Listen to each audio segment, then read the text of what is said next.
My bands down, bands down, bands down. You got me with my bands down, down. You got me with my bands. What up, it's your boy DJ Chuckie, and I represent the Dirty Dutch, and you're watching KoreaMagazine.com, baby.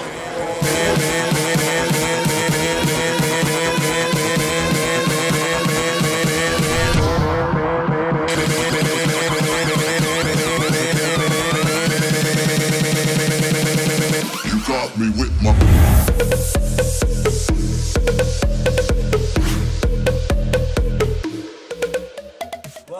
I started out DJing when I was around 15, and back then we all used to play with vinyl. And what happened was that whenever you went to a record store, the good records were always sold out, and it was always hard to get hold of the great records because all the big DJs used to have the records. So I used to go ahead and borrow those records from my friends who did have the records, and then I used to record them and eventually put them in the computer and try to, because back then it was hard to kind of record a whole record because of the limited software, of course. So I started with this program called Pro Tracker, started recording the stuff in bits and pieces, and I was like, hold on, I have this whole record in bits and pieces, so why not just trying to rearrange everything the way I want it? So I started soft editing records, and then from there, you kind of take it more professional. So eventually, from editing music, I went to making music. Right. I always wanted to play my own versions of records, so it kind of came in handy that I learned how to master software. Right, perfect. And we know you have Dutch nationality, but you were born in Suriname, South America. How does that influence your originality and your uniqueness of your style? Well, basically, growing up in South America, or born in South America, I grew up with a lot of styles, different styles of music. Of course, with the Latin music, with Caribbean music, but also with what they used to play on the radio, American radio songs and stuff. So when I moved to Holland, obviously I had that background. My mom and dad used to play like the oldies at home when they were cleaning the house. You know how it goes. So when I moved to Europe, it was for me a whole different world because I get in touch with the Western pop culture, the rock music from the UK, but also I was already always a big electro fan, like hip hop, breakdance and stuff. So I grew up as a hip hop kid, and in the meantime, I was always embracing different styles of music. So I always grew up with that stuff. And even when I started DJing, I used to buy all styles of records, but I always wanted to be like a hip hop DJ. So I started out as a hip hop DJ, but in the meantime, I used to buy all those house records. And the way I discovered electronic music actually was through breakbeats. I discovered this pirate radio station from the UK, was broadcasting in Amsterdam, and I was like, wow, recording all that music. That's why probably The Prodigy will always be one of my favorite bands ever. So all those styles, eventually when I started doing more house music, I kind of always wanted to bring that into my music, and at a certain point, electronic music, house music, embraced so many different genres that it was for me. I felt comfortable with putting all those styles in house music. So that's how it came about, and actually created my whole story. That's what the whole Dirty Dutch movement is about. It's all about fusion, and basically it's the story of my life. It's the story of how I grew up musically. Dirty funkin', dirty funkin', dirty funkin', dirty funkin', dirty funkin' beats.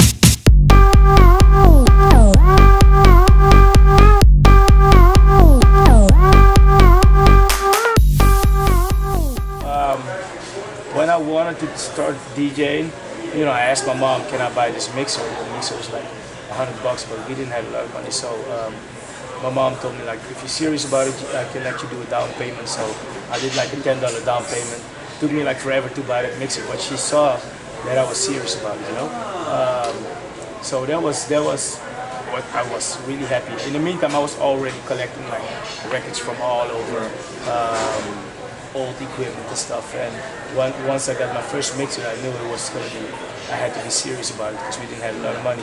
But I'm lucky that my mom embraced it. Too bad my mom didn't see the whole big success because she passed away in 2001. But you know, I was always happy that she supported me, and up to now my dad still supports me. And I think, you know, it's my whole family knows about it, but whatever I'm doing, and they're pretty proud about it. Good, man. God bless your family. Just tell us about your upcoming projects this year. Yeah, so basically for this year I wanted to make like a lot of club records. I just built a new studio in Aruba where I live now. It's in the Caribbean. So I've been working on a lot of club records just for the dance floor, you know. Right. And also been writing a lot of pop stuff. I got this one record coming. Hopefully everything goes well. My man Jason Derulo is going to jump on the record, and it's probably going to be my next, let's say, radio song.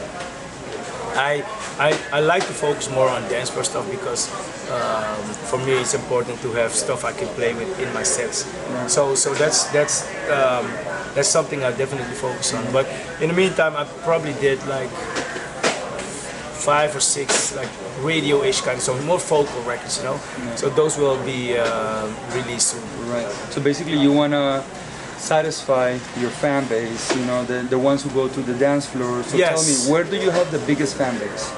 I think my biggest fan base is, I think it's in South America in general. I've never ever played in one party in South America and there was nobody. It was always packed and always a lot of people, you know. So I must say South America is definitely my biggest market. Perfect. And what do you think about the EDM scene? Has it changed for the better or for worse since you started? I think, you know, at this point the electronic dance music scene, you know, has developed very well. There is a big, huge underground movement like with techno, tech house. You know, guys like Local Dice, Richie Hott, and Sven Veit, they're running the show. Right. And we have that, but we also have like a big commercial scene, like guys like Guerra, you know, they're constantly in the charts of Avicii. So there is a balance between the underground and let's say the commercial part of it, but also there's a really huge, and I still would want to call it underground. You know, there's still a big movement and a great scene for people, you know, that go out clubbing and follow all these new electronic music artists on the internet. It's developing very well, and at this point I'm happy to see that, you know, the whole world knows that we are here finally, after years of, you know, kind of try to push this music, and now, you know, it's so big. It's now a multi-billion-dollar industry, and like if you look at even the Winter Music Conference, you know, and all those festivals worldwide, it all blew up. You know, it's not about just the artist on stage, but it's also about the person on the dance floor. You know, but it's also about the whole production and everything, and which is great. So at this point, I'm happy that we are finally getting some recognition. Perfect. And talking about WMC, how has Miami and the whole Winter Music Conference has treated you? Man, so far? the Winter Music Conference for me, you know, every year is like super hectic. Like, matter of fact, last year I went so hard. I was like, no, this year I'm not gonna kill myself. I'm gonna take it easy. So I'm kind of taking it easy. I even took a hotel that's like away from all the madness. Right. And so that's been very well. I've been doing a couple of pool parties. Yesterday I had my Chuckie and Friends party at the Shelbourne, which was amazing. You know, my man Garrett Emery came through, Dioro came through, Tommy Sunshine came through, even DJ Vegas and like Mike, they came and hang out with me. That was fun. It was pretty crazy. Awesome. And what do you do on your spare time? What I'm doing on my spare time basically is I spend all my time on music. The only times I don't really, you know, spend time on music is when I'm like really tired, you know, or really exhausted, and then I just want to watch movies. That's it. Okay, perfect. Tell me something that you can live without. Can or can't? Cannot live without. Well, the one thing I can't live without is music, obviously, but also I can't live without my family, of course. Right. That's, you know, it's one of those things you kind of work for as well. I mean, of course, it's my hobby and my passion, but you gotta have a goal in life. You know, and my goal eventually is to make sure me and my family gets looked after. Perfect. Dirty funkin' beats.